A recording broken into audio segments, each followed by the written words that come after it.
I'm bigcal and welcome to my world. It's been a couple of weeks since the last video. I did record two others based around mystery sweet boxes and things, but they turned out terrible.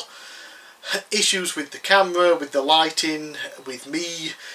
So I scrapped them, that's why there hasn't been a video for a couple of weeks. But anyway, let's get back to it with another recent video games pickups video. Yes, not a big multi-part one, just a single part, just a normal one. So let's get started firstly with some video game stuff, but not actually games. So we'll go with some pillows. Yes, I got a Super Mario pillow and a PlayStation pillow. Got the PlayStation logo, the controller, you know, the face buttons, and of course we got Super Mario. There we go. £5 out of Aldi. Well, parents randomly one day came home from shopping, fetched me these. So yeah, they're nice. They're quite soft as well. Pillow, sleep time. Back to the video. Yeah, so those, just put those there, and we have a Sobble plushie thing for Pokemon. Pokemon, gonna get you all. Yeah, Sobble is the first form of the starter for the Pokemon Sword and Shield games. It's the one that I went with because I always go with the water starters, always the best in my opinion. Sobble is pretty cool. Yeah, the only reason I do actually have it is because there was an offer on if you pre-ordered the DLC pass to get both DLCs. The second one hasn't come out yet for Sword and Shield. You got this little bugger for half price. So I figured, why the hell not? I would very much like a Feraligatr one, or at the very least a Totodile, the first form, but Feraligatr is my all-time favourite Pokemon, so I'd love one like that. But for now, we'll just have to do with poor little sad Sobble. Ah, look at this Sobble! It's a soft toy. He literally just bounced on the bed, rolled off, and fell on the floor. Well done, Sobble. No wonder you cry. Anyway, oh yeah, couple of technically gamey stuff, but not actually games. Firstly, arrived today in the post. Terrible old games you've probably never heard of by popular YouTuber Stuart Ashen. There we go. I don't know if this was like a second print run or something, or if you'd done a hardback. This was the paperback version, but yeah, it was up for pre-order a few months ago. Completely forgotten I even done it, and I got the signed edition as well, so that's pretty cool. Looking forward to reading through this. Some old, I think it's mostly old UK PC games. Yeah, there's a bad Highlander game in there. I guess it came out in a system not many people had. God. Bionic Granny was the first one that I saw when I opened this book earlier. Looking forward to reading about Bionic Granny. Right, so pop that there. Then Nintendo. So my Nintendo that they do, the replacement for Club Nintendo, nowhere near as good as Club Nintendo. Yes, you earn points, but most of them are those crappy silver points that do fuck all. You get like a wallpaper. Yay! A desktop wallpaper. Can't get those for free online anywhere. Yeah, but they have previously had some free posters, which they sent me. They sent most people the wrong sets. I got two sets of free posters, different ones, and you could actually use your platinum points rather than the gold ones that equate to money. So they did another thing where all you have to do is pay for postage. I think it was £6 to come from Germany. Came like 2 days later. And that is two notepads for Paper Mario the Origami King. I haven't opened these yet because I have no use for them at the moment. Nice collectible, I guess. Yeah, I got Mario one, and then the other one is a Peach one. So yeah, haven't got the game yet. Waiting for it to drop in price because I don't really think it's going to be worth full price. Yeah, we'll see. So that's cool. And lastly, for a technically gaming-y, non-gaming thing, there is a cable with a bloody knot in it already. It's just been sat there. Ta-da! USB cable. No, not exciting enough? Okay, it's a USB charging cable for the Game Gear. Yes, so Game Gear, notorious obviously for eating batteries basically. Takes 6 AA batteries usually, or of course you can plug it into the wall with a power adapter, or you can use your Mega Drive cable, which is what I've been using, an old Mega Drive cable. But it's not the best because I've literally had to duct tape the top of the cable so it sits in and doesn't move, otherwise the power just keeps going. This one does the same as that, but plugs in via USB, which is great because we've all got USB adapters and sockets and things everywhere now, so yeah, very useful, very handy. Got that. So yeah, all I need now is a modern Game Gear so I can actually view games on it properly, because the screen is terrible, but it costs a fortune, so that won't be happening. Yeah, nice USB cable there. Only costs like a tenner on eBay. Search it if you're interested in one. There's a few different makes. Just go with whatever, really. Can't really see why they all wouldn't work. Right, okay, some actual games now. One of the things I've been doing for the last month is trying to increase my Game Boy Advance library. I'm a big fan of handheld systems in general, but I realised I was kind of lacking with the Game Boy Advance, don't have many games. So, picked up quite a few of these. A lot of these my brother actually picked up from Game and Movie Sheffield. He would send me pictures of what they got in stock and I would tell him, oh, get me that and that. And then he'd go, pick them up and then come over and deliver them to me. So, and a couple of these I got online, but I have to stress, not on eBay. I don't trust eBay with Game Boy Advance games because there are that many fakes out there and you can't really tell with eBay. I prefer to buy them from, retro game selling websites because, they usually have shops and things, and it's not really good for their reputation as a shop to sell fake games. So yeah, none of these are fake, thankfully. Firstly, wrestling game, of course, WWF Road to WrestleMania. It is unfortunately kind of crappy, this one. It's like those the older 8 and 16-bit wrestling games where you just you button mash when you're in a grapple hold, and it just never works for me. Never really enjoyed that one. So sorry, I'll go next to a boxed game, WWF Road to WrestleMania 18, the sequel. Didn't realise this was boxed when I bought it because there was just a stock image of it. So I didn't even know what the cartridge was going to be like. It's just I know the website, I trust it, and it came complete in box. And this one's actually really good because it has it's kind of like a mix between the SmackDown games grappling system with a bit of the timing based grappling from the Fire Pro games, and I'm a huge fan of that. So yeah, this was really fun. I played through the story mode, won the title as the Undertaker. It's a fun game. The graphics are quite good, I think, for the Game Boy Advance, and yeah, it's a really good game. I enjoyed it. There is another one after this, WWE Survivor Series. I already own that. It's basically the same game with a new roster. So, some more Game Boy Advance games. We have Pina, Wings of Adventure, and that's a nice little 2D platformer style game. I think you play as a bee or something. You can float about and attack enemies and things. Nice, cheap, fun. Next we have Star Wars Trilogy, Apprentice of the Force.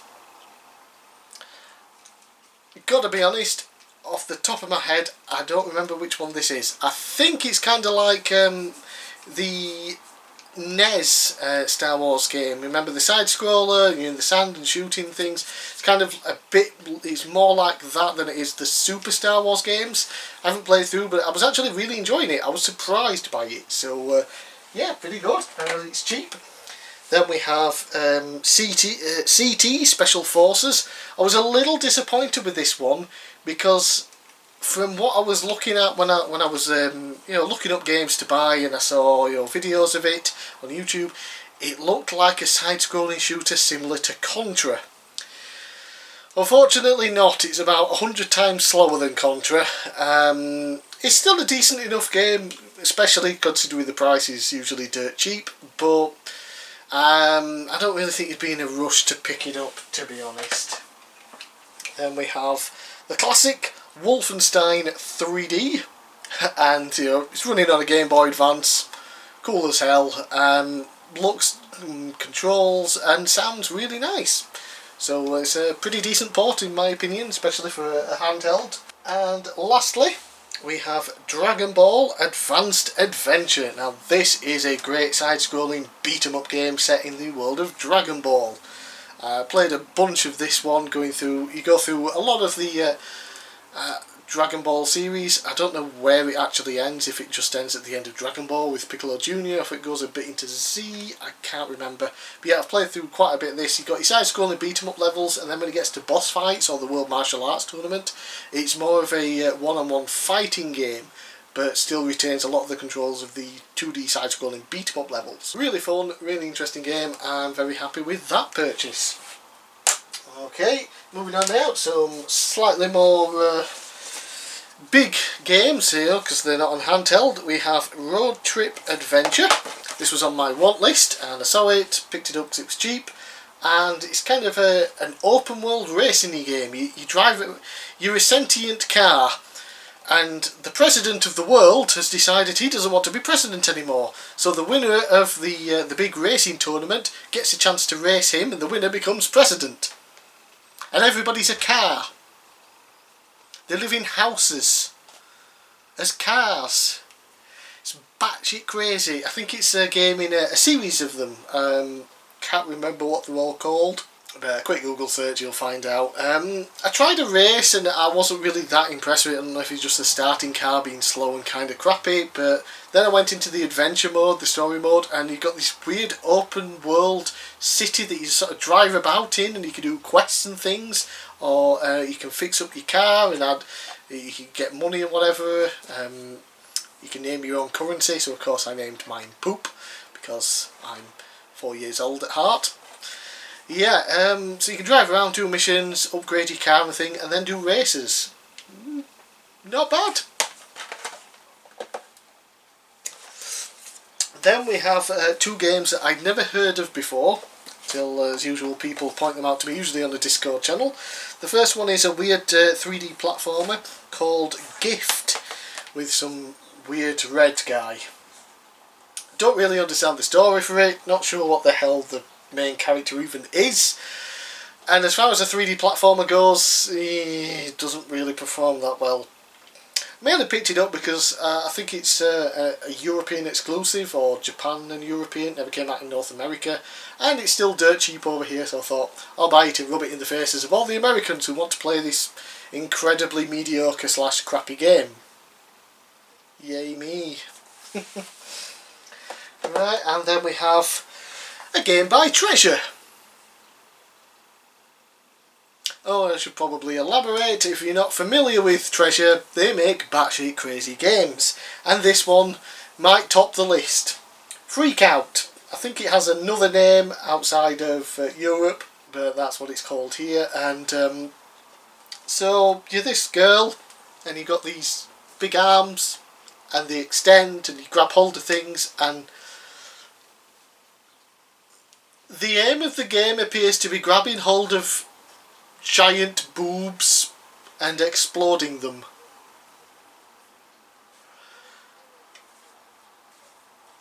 It's a game by Treasure. Yeah, batshit crazy. Okay, still got another half of the video to go, so let's start with Mega Drive. And it's a 2D platformer called The Ottifants. And unfortunately it's crap.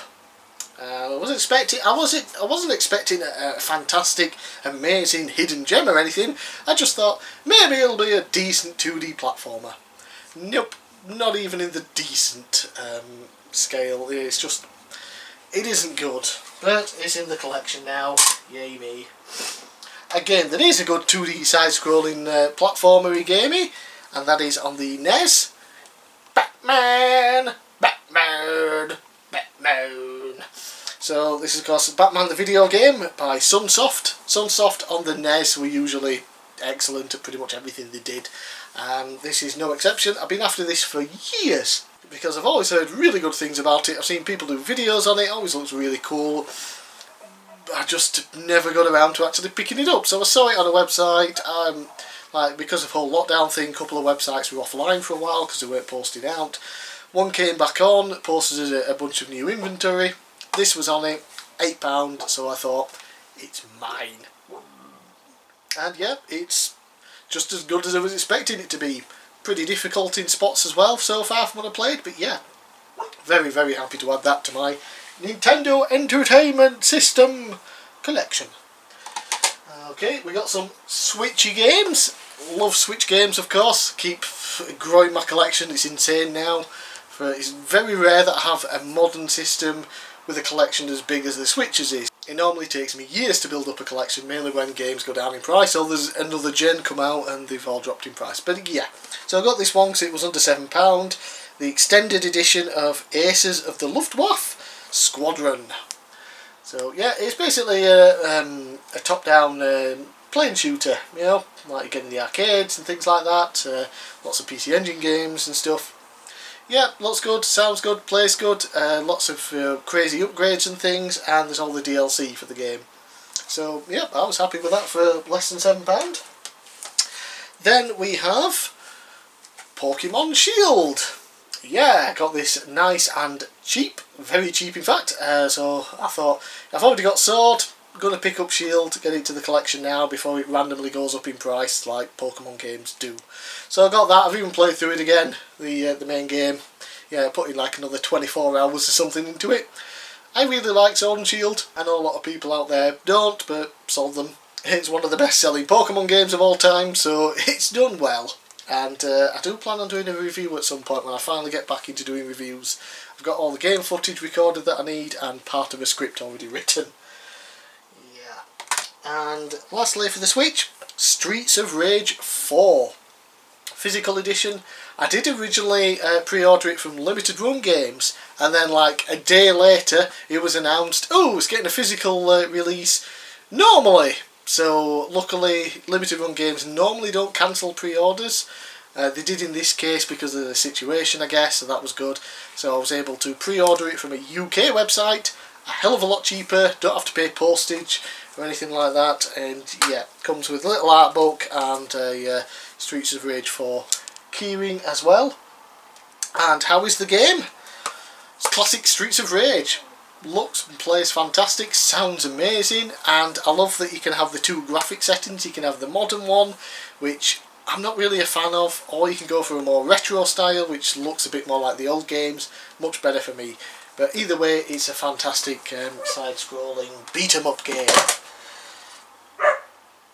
Okay, don't know if you can hear outside, but there are currently dogs barking. Wouldn't surprise me if it's mine. Anyway, moving on, we've got some more Pokemon games for the 3DS now, because I've decided to try and pick up all the Pokemon games that I need, the main series ones, before they all shoot up in price. Because the DS ones at the moment are crazy insane, and I need one of them that's like £70, so I'm going to have to wait. Anyway, I picked up first Pokemon Y to go along with X. This was nice and cheap, 20 quid. It's a good price for it. Played through it as well. Played a lot of Pokemon. Played through it, it's okay. I quite like this generation. I'm fine with it. It's not the best, certainly not the worst though. Yeah. The worst generation, in my opinion, is Generation 3. So I picked up Alpha Sapphire. Still need Omega Ruby to go to the collection. Yeah. I've never truly enjoyed Generation 3. I own the normal Sapphire. I played through it once. Didn't really care for it. You know, the whole 4 out of 10, too much water thing, meme.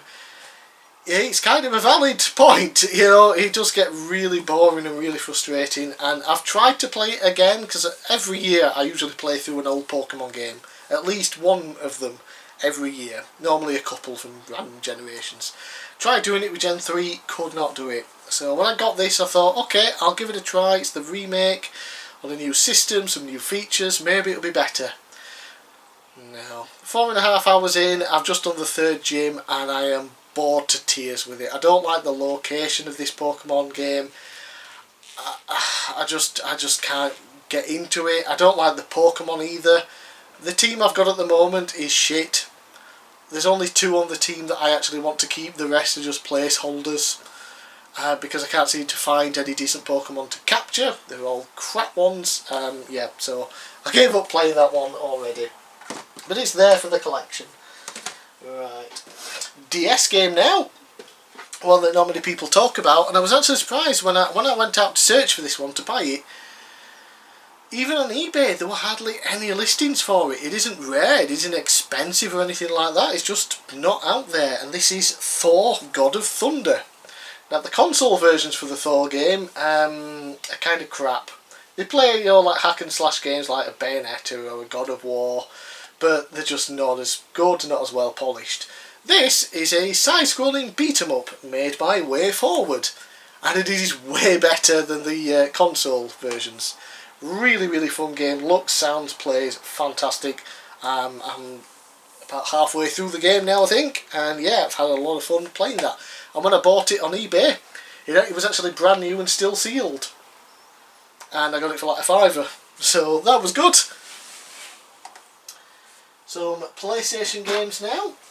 We have a Japanese one, and it is Dragon Quest VII. So Dragon Quest VII on the PS1 never came out in Europe. It came out in North America, but it's very expensive. This one was dirt cheap, was only a few quid. Can't play it obviously because it's in Japanese, I won't understand any of it. I've got the 3DS version that I have played, and I'm a big fan of Dragon Quest VII, so yeah, I thought why not, I'll pick up the PS1 Japanese version for the collection because I just love buying Dragon Quest stuff. And then we also have Hot Wheels Turbo Racing. Saw this on a Metal Jesus Rocks video, it looked really fun. You know, you got your crazy cars like you get with Hot Wheels stuff, except you've also got like the loops and things and your ramps like you would get with the toys, but it's in the middle of races, and you can pull off tricks and things. I didn't quite get to grips with it when I was testing it out, but it definitely seems like a fun game. Yeah. And lastly, some PlayStation 3 games. Okay, so first up we have Split Second Velocity. And this is a fantastic arcade racing style game.